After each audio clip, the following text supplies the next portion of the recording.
Jajpur road Dhamra ରେଳପଥ ସଂଗ୍ରାମ ପରିଷଦର ନିରନ୍ତର ଉଦ୍ୟମ ଫଳରେ ଯାଜପୁର ରୋଡ୍ ଧାମରା ରେଳପଥର ଚୂଡ଼ାନ୍ତ ସବିଶେଷ ପ୍ରକଳ୍ପ ତଥ୍ୟକୁ ପୂର୍ବତଟ ରେଳବାଇର ମହାପ୍ରବନ୍ଧକ ପରମେଶ୍ୱର ପଙ୍କୁ ରେଳ ବୋର୍ଡର ଅଧ୍ୟକ୍ଷ ନୂଆଦିଲ୍ଲୀକୁ ପ୍ରେରଣ କରିବା ଦ୍ୱାରା ଯାଜପୁର, ଭଦ୍ରକ ଓ କେନ୍ଦ୍ରାପଡ଼ା ଜିଲ୍ଲାର 12 ଲକ୍ଷ ଲୋକଙ୍କ ଦୀର୍ଘ 50 ବର୍ଷର ଉର୍ଦ୍ଧ୍ୱ ଉଦ୍ୟମରେ ଆଉ ଏକ ସଫଳତାର ପାହାଚ ଅତିକ୍ରମ କରିଛି।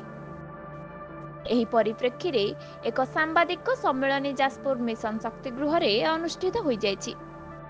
ପରିଷଦର ଅଧ୍ୟକ୍ଷ ଡକ୍ଟର ରାମଚନ୍ଦ୍ର ଖୁଣ୍ଟିଆଙ୍କ ପ୍ରତ୍ୟକ୍ଷ ନେତୃତ୍ୱରେ ନିରନ୍ତର ଧାରଣା, ଦାବି ଓ ଜନସଚେତନତା କରାଯାଇ ଏ ଦିଗରେ ମାନବୀୟ ରେଳ ମନ୍ତ୍ରୀ, କେନ୍ଦ୍ର ଶିକ୍ଷାମନ୍ତ୍ରୀ ଧର୍ମେନ୍ଦ୍ର ପ୍ରଧାନଙ୍କ ସମେତ ଏକାଧିକ ବାର ପୂର୍ବତଟ ରେଳବାଇର ମହାପ୍ରବନ୍ଧକଙ୍କୁ ସାକ୍ଷାତ କରି ପ୍ରକଳ୍ପର FLSର DPR ଶୀଘ୍ର ନୂଆଦିଲ୍ଲୀକୁ ପ୍ରେରଣ କରିବାକୁ ଚାପ ପକାଯାଉଥିଲା ଓ ପରିଶେଷରେ ଗତକାଲି ମହାପ୍ରବନ୍ଧକ ପରମେଶ୍ୱର ପଙ୍କୁଆ ରେଳ ବୋର୍ଡକୁ ପ୍ରେରଣ କରିବା ଦ୍ୱାରା ତିନି ଜିଲ୍ଲାବାସୀଙ୍କ ସ୍ୱପ୍ନ ବାସ୍ତବରେ ପରିଣତ ହେବା ନେଇ ଆଶା ସଞ୍ଚାର ହୋଇଛି। ଆସନ୍ତା ଜୁଲାଇ 23 ତାରିଖରେ ପରିଷଦର ଏକ 11 ଜଣିଆ ପ୍ରତିନିଧି ମଣ୍ଡଳୀ ନୂଆଦିଲ୍ଲୀ ଗସ୍ତ କରି ରେଳମନ୍ତ୍ରୀ, ଶିକ୍ଷାମନ୍ତ୍ରୀ, ରେଳ ବୋର୍ଡ ଅଧ୍ୟକ୍ଷଙ୍କୁ ସାକ୍ଷାତ କରି ପ୍ରକଳ୍ପର ଶୀଘ୍ର ଅନୁମୋଦନ ଓ କାର୍ଯ୍ୟକାରୀ ନିମନ୍ତେ ତୁରନ୍ତ 3500 କୋଟି ଚଳିତ ବଜେଟ୍ରେ ବ୍ୟୟ ବରାଦ ନିମନ୍ତେ ଦୃଢ଼ ଦାବି କରାଯିବ ବୋଲି ପରିଷଦର ସଂଯୋଜକ ପଦ୍ମାକର ଗୁରୁ ସୂଚନା ଦେଇଥିଲେ।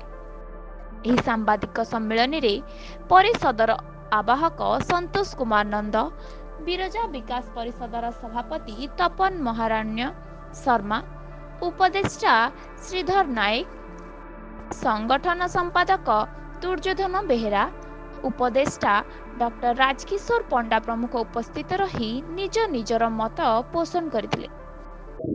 ଯାଜପୁର ରୋଡ୍ ଧାମରା ରେଳପଥ ସଂଗ୍ରାମ ପରିଷଦ ପକ୍ଷରୁ ଆମେ ନିରନ୍ତର ଭାବରେ ଯାଜପୁର ରୋଡରୁ ଧାମରା ଭାୟା ଯାଜପୁର ଟାଉନ, ବିରଜା କ୍ଷେତ୍ର, ବାବା ଆଖଣ୍ଡଳମଣି ଆରଡ଼ି, ଭିତରକନିକା ଦେଇ ଯେଉଁ ରେଳପଥ ନିର୍ମାଣ ହେବା କଥା ତା ଉପରେ ନିରନ୍ତର ସଂଘର୍ଷ ଜାରି ରଖିଛୁ।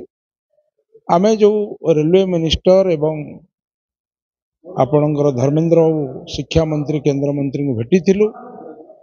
ଇଷ୍ଟ କୋଷ୍ଟ ରେଲୱେର GMକୁ ଭେଟିଲା ପରେ ତାଙ୍କୁ କହିଥିଲୁ ଚଳିତ ବଜେଟ୍ ସେସନ୍ ପୂର୍ବରୁ ଆପଣ DPR ରିପୋର୍ଟ ରେଳ ବୋର୍ଡ ଅଧ୍ୟକ୍ଷ ନୂଆଦିଲ୍ଲୀକୁ ପଠାନ୍ତୁ।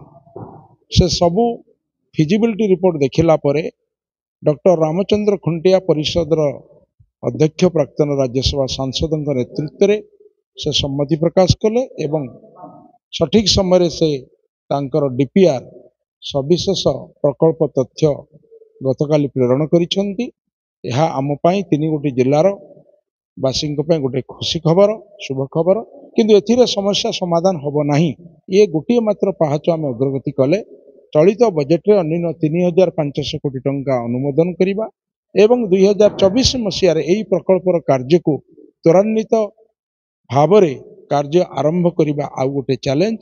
ଆମେ ଦଳ, ମତ, ଜାତି, ଧର୍ମ, ବର୍ଣ୍ଣ, ଲିଙ୍ଗ ନିର୍ବିଶେଷରେ ଯାଜପୁରବାସୀଙ୍କର, କେନ୍ଦ୍ରାପଡ଼ାବାସୀ ଏବଂ ଭଦ୍ରକବାସୀଙ୍କର ସହଯୋଗ କାମନା କରୁଛୁ ଏବଂ ये DPR जो प्रस्तुत करथिले, जो माने DPR रे सहयोग करथिले सेमानकु आमे कृतज्ञता जणाउछु। GM को, DGM को एवं प्रोजेक्टर जे थिले समस्त को आमे कृतज्ञता अर्पण करछु जे ए कार्य किभଳି भाबरे बजेट प्रोविजन हला परे 24 मसिया नवेम्बर डिसेम्बर कार्य आरंभ होबो। सेथि पई आमे संपूर्ण सचेतन होबा, लोकन को सचेतन करिबा एवं चलित मास 23 तारिख रे डॉक्टर खुंटिया जी नेतृत्व में आमे एक 11 जन प्रतिनिधि मंडली दिल्ली गस्त करुचु। रेलमंत्री, शिक्षामंत्री, आदिवासी कल्याण व्यापार मंत्री एवं सेठू फेरिला परे रेल बोर्ड अध्यक्ष को भेटी फेरिला परे आमे माननीय मुख्यमंत्री ओडिशा तांको भेटिबु। सबु दल, सबु सामाजिक संगठन, बुद्धिजीवी, सांबादिक बंधु माने, साहित्यिक माने, शिक्षाविद माने, युवक माने, छात्र माने समस्त को नहीं आंदोलन को ये जो व्यापक प्रक्रिया को आमे एक मन, एक प्राण, एक हृदय रही किपरि काम करिबा, सफलता पाइबा, सेति पई समस्तंकर सहयोग कामना करूछु।